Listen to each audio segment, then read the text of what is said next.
Ito, so nag-iihaw tayo ng mga hito. Ayan, so heto na yung ating yambird. Ayan, ilalagay na lang natin dito. Yun.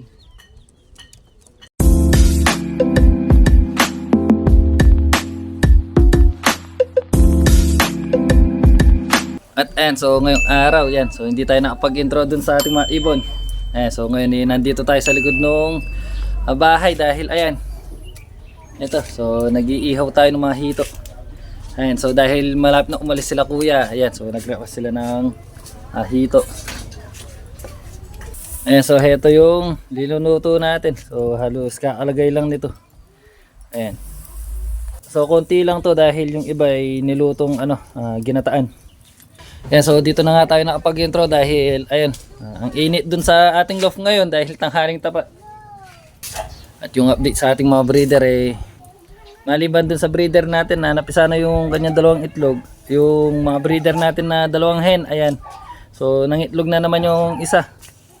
Kaso mga walang similya yung itlog nun dahil parehas sila na hen. One eternity later. At ayan, yung iba medyo malapit na sila maluto. Ayan, siyempre ikot-ikot lang natin para hindi sila masunog. At ayan, so habang nag-iihaw tayo yung ating mga ibon, ayan. So pakakawalan muna natin. Ayan, so isasabay na natin yung bird natin na pinakawalan kahapon. Ayan, so bali pangalawang araw niya ngayon. Sana. Ayan, pati itong ating red bar pangalawang araw na pinakawalan natin ulit ngayong araw. Ayan. Or kaya naman iwan ko muna itong isa. Ayan, medyo alanganin tayo, baka lumayo. Yun na. Yun na, yung red bar natin pumitik na rin. Yun.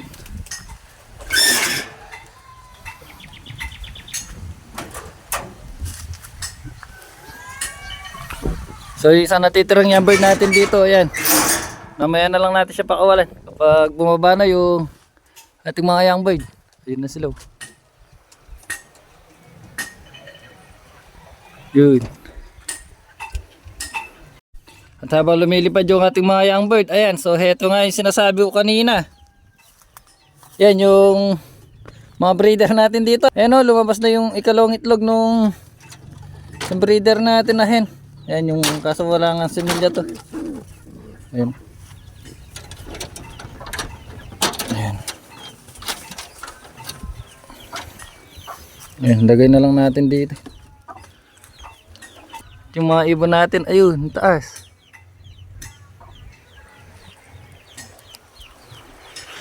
Ayan, balikan na lang natin yung ating mga ibon mamaya kapag bumaba na para mapakawalan natin itong isa na to.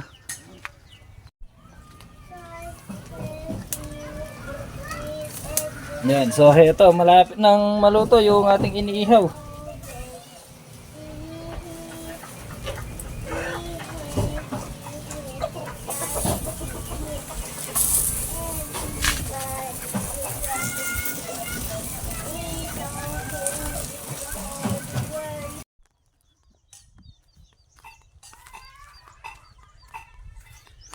Ayan, so papunta na tayo sa ating loft at yung ating mga ibon ay neto na. Ayan, so bumaba na sila kaya pakakawalan na rin natin yung isang young bird natin. Ayan, ang init. Ayun, pumitik yung ating mga young bird, so hintayin lang natin bumaba ulit bago natin pakawalan yung isang young bird natin. Ayun sila.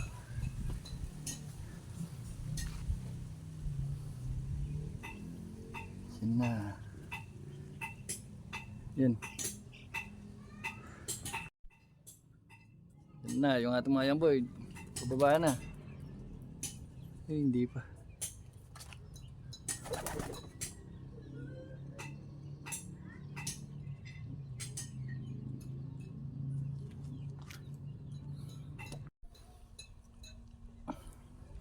Yan na. So pagkatapos na ilang minuto, ito na yung ating mga young bird. Sana? Yun. Ay, kala ko bababa na.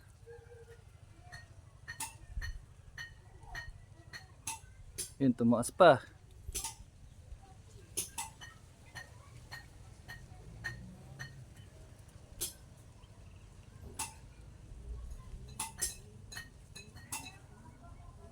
Yun na. Yun na yung ating mga young bird. So ngayon ipakakawalan ko na yung isa. Yung isang young bird natin na nandito. Yan.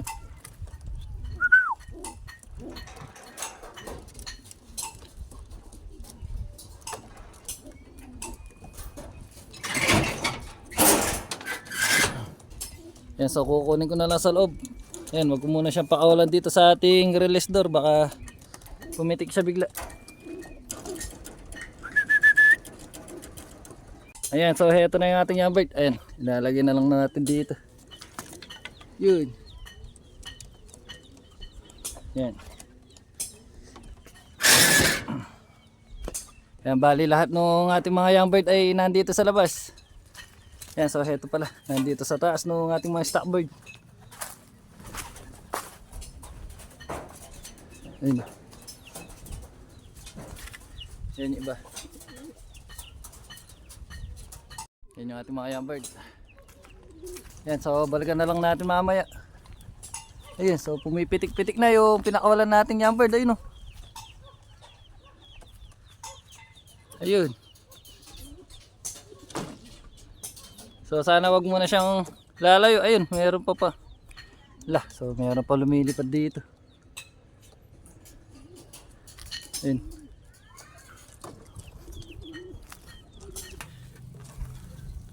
At ayan, so meron na naluto sa mga iniihaw natin. Ayun.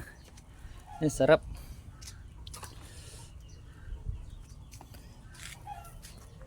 Ayan, so kain po tayo. Guys, kain po tayo. So guys, at ayan, so pumitik yung ating mga ibon. Ayun yung 5. Buti na lang yung isang young bird natin na bagong pinakawalan. Ayun, so hindi siya sumama. Ayun, so sana wag muna siya sasamang pipitik sa ating mga young bird na 5. Ayun yung 5. So kasama dito yung ating red bar. Ito.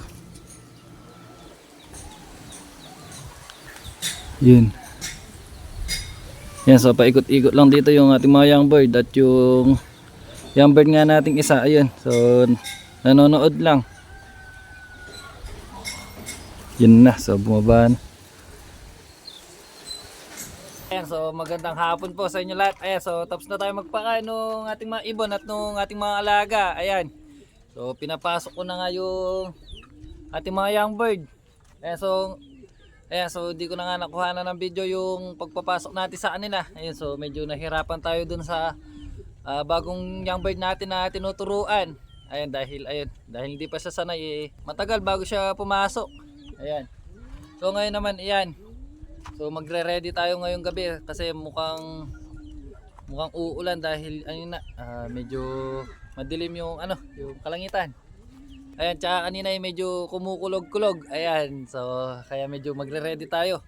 Ayan, so ire-ready natin tong takip ng ating mga breeder. Ayan, tapos alalayan natin kapag umulan. Ay yung mga itlog ng ating mga bibi ay ipapasok na natin dun sa incubator ni ate. Ayan.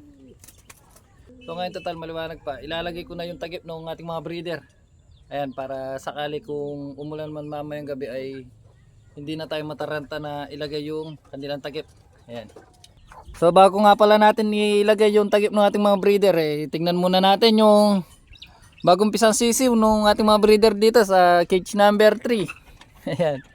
So heto yung mga young bird. Ayan. Ano? Heto na yung mga young bird. So heto na yung mga sisiw ng ating mga breeder. Ayan, maliliit pa. Ayan, mukhang hindi pa sila sinubuan. Ayan.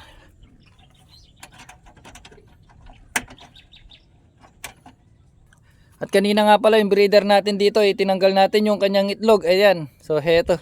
Ngayon naman, ayan, ngayong hapon magpapakain tayo. Ayun, yung grisel naman natin, yung may itlog. Ayan.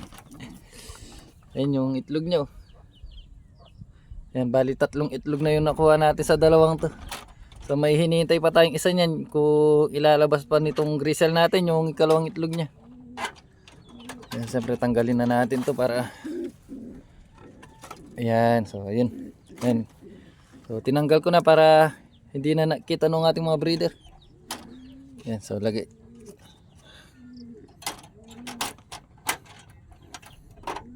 Ayan. So ilagay na lang din natin dito. Ayan, so natanggal na nga natin yung itlog ng mga to. Yan, yung kanina itinapon na lang natin dito kaso di ko alam ngayon kung asan na. So kanina magpapakain din ako, ayan. So biglang may lumipad na manok dito, yung manok natin na itim na babae. Ayan.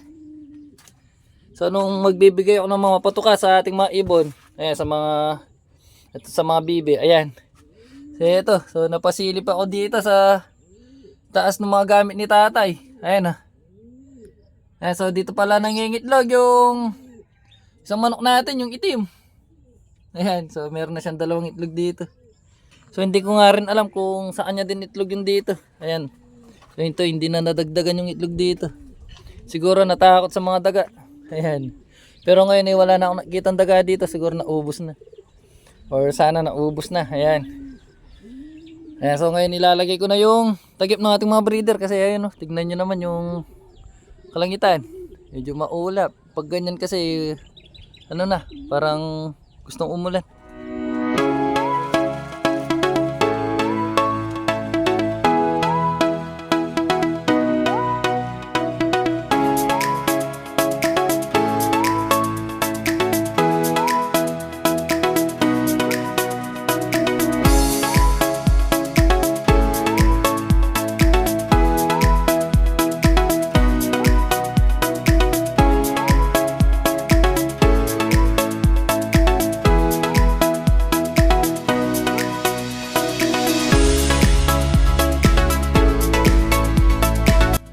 At ayan, so tapos na natin na ilagay yung takap ng ating mga breeder.